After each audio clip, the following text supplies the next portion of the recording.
La valanga è una massa di neve che si stacca da un punto del pendio e scende verso il basso. Ce ne sono di tipi diversi, a seconda delle caratteristiche della neve. Il distacco può avvenire in modo spontaneo o provocato. La superficie e il peso specifico della neve variano e determinano il suo grado di pericolosità. Negli ultimi anni ci si mette un problema in più a complicare le nostre valutazioni e sono i cambiamenti climatici.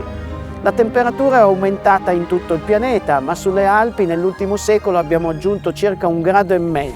Con le moderne attrezzature è molto più facile di un tempo raggiungere luoghi e ambienti bellissimi, ma anche potenzialmente molto pericolosi, se frequentati senza una preparazione adeguata. La valanga è senza dubbio il pericolo più comune di cui si può diventare vittima e molte volte viene sottovalutato.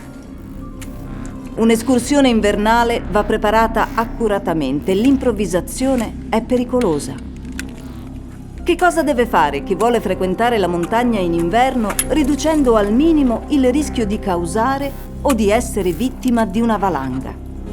Bisogna ricordare che basta una valanga di piccole dimensioni per seppellire una o più persone e da una neve compattata dalla valanga è impossibile uscire per conto proprio.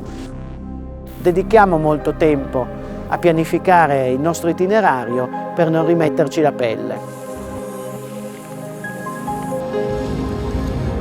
Per cogliere la gioia di un momento indimenticabile.